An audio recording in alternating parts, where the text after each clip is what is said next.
Okay तो चलिए दोस्तों, इस वीडियो में हम लोग 5 सवाल देखने वाले हैं। पांचों सवाल के हम लोग 5 ट्रिक्स देखेंगे और सभी 5 अलग अलग टॉपिक से हैं जो प्रीवियस ईयर्स में क्वेश्चन में आपका एग्जाम में आया हुआ है। ओके, तो यहाँ हम लोग स्टार्ट करते हैं। यहाँ क्वेश्चन नंबर 26 से। अगर इस पैटर्न पर अगर क्वेश्चन आ जाए तो कैसे आपको सॉल्व करना है। यहाँ पर देखिए, सवाल को लंबा चौड़ा देखकर घबराना नहीं है। ओके, कॉन्फिडेंस रखना है। सबसे बड़ा कॉन्फिडेंस ही आपका जो है काम आता है। देखिए यहाँ पर जो है ना, जैसे कि सवाल दिया हुआ है कि दो बैंक है और ए और बी क्रमशः 3.5% और 7.5% वार्षिक की दर से ऋण लेते हैं। निर्मल ने प्रत्येक बैंक से 2,40,000 उधार लिए। 3 वर्षों के बाद निर्मल द्वारा दोनों बैंकों को दिए गए साधारण ब्याज की राशियों के बीच धनात्मक अंतर आपको बताना है ना। तो यहाँ पर देखिए, बहुत तो जो है कि जो रटा रटायर में रहते हैं कि हाँ इस पैटर्न पे आ रहा है तो मतलब बना देना। अगर इस तरह से घुमा फिरा कर दे दिया तो पक्का है ऐसे सवाल को जो है ना स्किप कर जाएंगे, है ना। देखिए कैसे करना है अगर इस पैटर्न पे आ जाए, क्योंकि ये सवाल पिछले साल का 2025 में ग्रुप डी में आया था। तो इस बार भी आ सकता है क्योंकि एनटीपीसी 2026 में इस तरह से क्वेश्चन पूछा जा चुका है। देखिए, तो आपको क्या करना है ना, ये जो आपका जो दो रेट जो दिया हुआ है ना, जो आपका जो जो दर दिया हुआ है ना, ये दोनों का आपको दोनों का रेट का डिफरेंस ले लेना है। यानी कि 7.5% का माइनस 3.5%। ठीक, तो ये दोनों का डिफरेंस ले लेंगे तो कितना हो जाएगा, 4% हो जाएगा, है ना। 4% हो जाएगा। तो अब सिंपल है, हम लोग जो है ना इसका जो साधारण ब्याज का जो यहाँ जो बोला जा रहा है कि साधारण ब्याज की राशियों के बीच धनात्मक अंतर, तो धनात्मक अंतर तो वही हम लोग फॉर्मूला इसमें लगाएंगे जो पीआरटी निकालते हैं, है ना। यानी कि पीआरटी वाला फॉर्मूला, यानी कि मूलधन गुने समय गुने दर और बटा में 100, है ना। तो ये फॉर्मूला से हम लोग सॉल्व करेंगे तो तुरंत निकल जाएगा।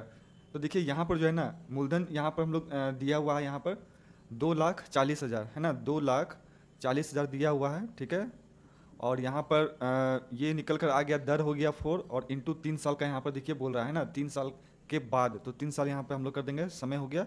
और ये नीचे हो गया 100, तो ये 0000 ये कट जाएगा, ठीक है। और 4 × 3 = 12 हो गया। तो 24 को हम लोग 12 से गुना करेंगे तो 24 दूना 48 हो जाएगा और 24 एकम 24 हो जाएगा, ठीक। तो ये 8 हो गया, 4 4 8 और ये 2, है ना। और ये 2 जीरो बचा तो देखिए 28,000, है ना। 28,800 देखिए आंसर भी दिया हुआ है ना।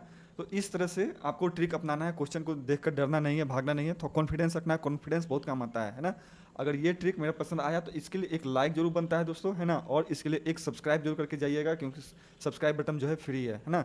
चलिए फिर चलते हैं अगले सवाल पर, देखते हैं। अब देखिए ये भी सवाल जो है ना आया हुआ था। ये गोला शंकु जो है ना, गोला शंकु, ठीक है। गोला शंकु से पिछले साल मतलब 2025 में ना बहुत क्वेश्चन आया हुआ है। और इस बार भी एनटीपीसी और एनटीपीसी आपका जो है अंडर ग्रेजुएट 2026 में भी बहुत क्वेश्चन आया हुआ है, ठीक है। तो इस बार भी ज़्यादातर चांस है, 99% चांस है ना आने का। तो इसको देख लीजिए अच्छे से क्योंकि ऐसा सवाल बहुत आता है ना।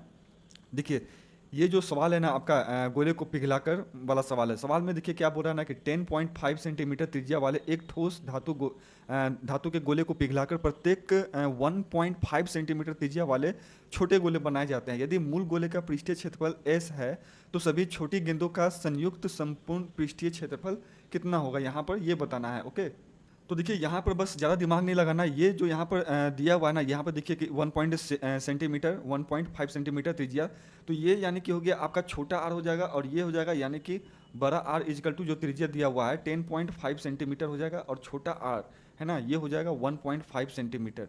तो एक फॉर्मूला यहाँ पर निकल कर बनता है इस सवाल के अनुसार, ठीक है, कि कुल पृष्ठीय क्षेत्रफल जो है ना हमारा हो जाएगा, कुल पृष्ठीय क्षेत्रफल बराबर हो जाएगा यहाँ पर एस इंटू, ठीक है, एस इंटू बड़ा आर और ये छोटा आर। ओके, तो अब देखिए यहाँ पर जो है ना दिया हुआ है क्या, तो क्षेत्रफल जो है ना यहाँ पर एक मिनट, यहाँ पर देखिए यदि मूल गोले का पृष्ठीय क्षेत्रफल 7 है, ठीक है, सॉरी एस है यहाँ पर, तो सभी छोटी गेंदों का संयुक्त संपूर्ण पृष्ठीय क्षेत्रफल बताना है। तो यहाँ पर जो है ना हम लोग को वैल्यू यहाँ पर पुट कर देना है। तो देखिए यहाँ पर एस हो जाएगा और इंटू बड़ा आर कितना दिया हुआ है 10.5 सेंटीमीटर और ये 1.5 हो जाएगा, है ना, छोटा आर। तो ये तो दशमलव दशमलव खत्म हो जाएगा, ठीक है। और 15 सतह हो जाएगा आपका 105, है ना। तो इस तरह से जो कुल क्षेत्रफल जो है ना ये 7 इंटू और एस हो जाएगा आपका 7s, है ना। तो ये फॉर्मूला जो ये ट्रिक है ना इसको आप लोग याद रखिएगा। तो देखिए आंसर भी यहाँ पे दिया हुआ है 7s, इस तरह से करना है। ओके, अच्छा मेरे चैनल को जो है ना शेयर जरूर करिएगा और कमेंट में करके बताइएगा कैसा लग रहा है वीडियो, और सपोर्ट पूरा करिए, सब्सक्राइब भी करके जाइएगा। ओके, सब्सक्राइब फ्री है। चलिए चलते हैं अगले सवाल पर। अब ये देखिए 31 जो सवाल है ना, तो इसमें से भी जो है ना सवाल एक बहुत अच्छा पूछता है, इसमें ज़्यादा घुमा कर नहीं पूछता है, आपका जो एवरेज यानी कि औसत चाल से जो आपका सवाल आता है कि देखिए इसमें सवाल जैसे दिया हुआ था, और इस बार भी 99% चांस है कि इसी तरह से सवाल इजी आएगा एवरेज स्पीड से, है ना। देखिए सवाल है कि एक जीप जो है 80 किलोमीटर की दूरी 40 किलोमीटर प्रति घंटा की चाल से और अगली 32 किलोमीटर की दूरी 16 किलोमीटर प्रति घंटा की चाल से तय करता है, तो औसत चाल टोटल आपको बताना है इसमें, है ना। तो ये देखिए ये तो एकदम सिंपल सा है कि एवरेज स्पीड आपको जो है ना निकालने के लिए क्या कर देना है, औसत चाल जो है ना यहाँ पर औसत चाल, ठीक है। जो लोग नहीं जान रहे हैं देख लीजिए, यहाँ जो टोटल दूरी है आपका ये दोनों को जोड़ देंगे यानी कि 80 किलोमीटर और आपका जो है ना 32 किलोमीटर, ठीक है। अब नीचे क्या करना है कि 80 बट्टा में ना 40 प्लस 32 बट्टा में 16, ठीक। तो ये इतना निकल कर कितना आ जाएगा आपका 112 हो जाएगा, और बटा में हो जाएगा ये 40 दूना 80 यानी कि 2, और प्लस ये हो जाएगा 16 दूना 32 यानी कि 2, यानी कि 2 2 4 हो जाएगा, यानी कि 112 बट्टा में 4, तो 4 से काटेंगे तो कितना हो जाएगा 4 तिहाई 4 दूना 8 हो जाएगा, है ना। 4 दूना 8 और 4 अट्ठे 32 हो जाएगा, 3 यानी 32 हो जाएगा, तो देखिए ये 28 हो जाएगा, है ना। यानी कि 28 किलोमीटर पर घंटा जो है इसका ये राइट आंसर जो दिया हुआ है। तो इस तरह से बनाना था, है ना।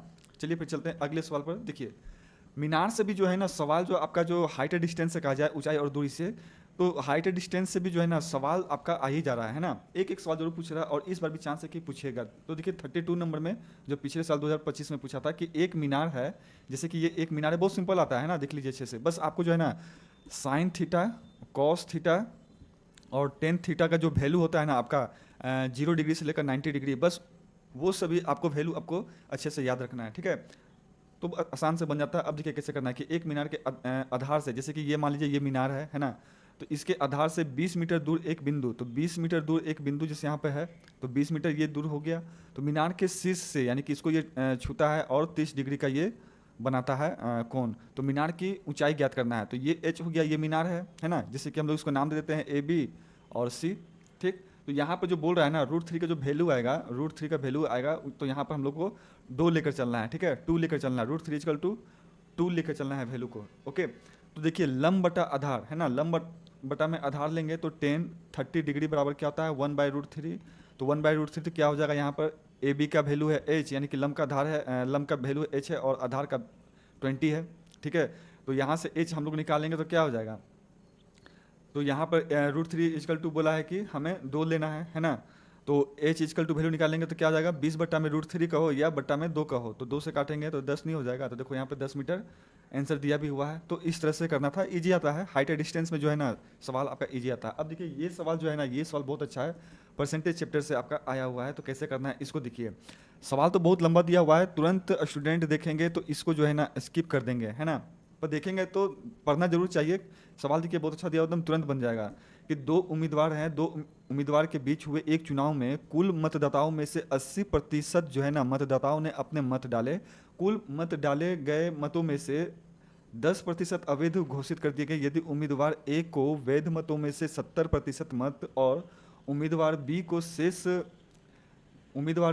शेष मत प्राप्त हुए तथा पात्र मतदाताओं की कुल संख्या 50,000 थी, तो उम्मीदवार ए की जो है ना कितना मत मिला, यानी कि उम्मीदवार ए को कितना मिला, है ना। इस तरह से करना। देखिए जब इस तरह से जब दे रहा है ना कि मान लीजिए जैसे कि जैसे कि x% जो है ना आपका अवैध है, ठीक है, इसमें से वोट है, और y% जो है ना आपका वैध है, और टोटल जो आपका संख्या दिया हुआ है ना, और उसमें से 2 उम्मीदवार में से एक उम्मीदवार ए का पूछ दे या तो बी का पूछ दे। तो देखिए यहाँ पर इस तरह से आपका एक फॉर्मूला यहाँ पर लगता है ना। तो इसको जरा सा आप नोट कर लीजिएगा, तो इस तरह से आ सकता है। ए देखिए ए का पूछे या बी का टोटल अगर वोट पूछे, है ना, यानी कि ए और बी को कितना मत प्राप्त हुआ, अगर इस तरह से पूछ दे तो देखिए आपको क्या करना है। तो अगर इसमें ये भी ध्यान में रखना है कि आपका एक वैल्यू दिया रहेगा अवैध और एक जो आपका रहेगा वैध रहेगा, ठीक है ना। जैसे कि 10% आपका अवैध आया तो बाकी जो बचा वैध मत हो गया, है ना।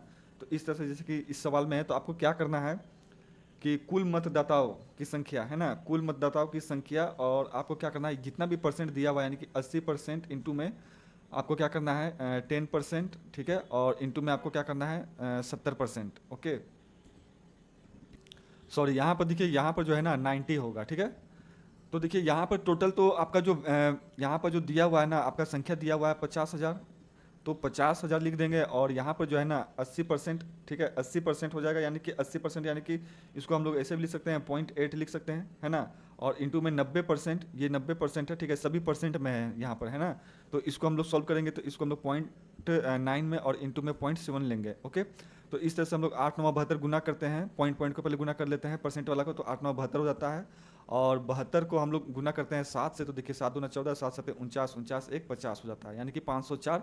और यहाँ पर कितना पॉइंट है, तो 3, तो 1 2 3, तो यानी कि 0.504, ओके।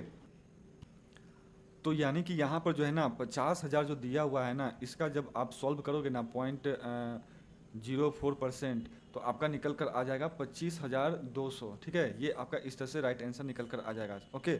चलिए अब मैं इसको ना, बहुत ये इंपॉर्टेंट है, इसको हल्के में मत लीजिएगा, ठीक है। ये देखिए 4 साल के लिए ना 2025 में और 2026 में एक दिन आपका जो है ना, ये 4 साल के लिए NTPC, ठीक है, NTPC 2026 में 4 साल के लिए ये जो साधारण ब्याज और चक्रवृद्धि ब्याज का जो अंतर होता है ना, ये पूछा था, ठीक है। तो इसका जो है ना मुझे कमेंट में करके बताइएगा, ये सवाल आपके लिए होमवर्क के लिए रहा, ठीक है, कि इसका जो है ना राइट आंसर आपका क्या होगा, इसका मुझे कमेंट में करके जरूर बताइएगा।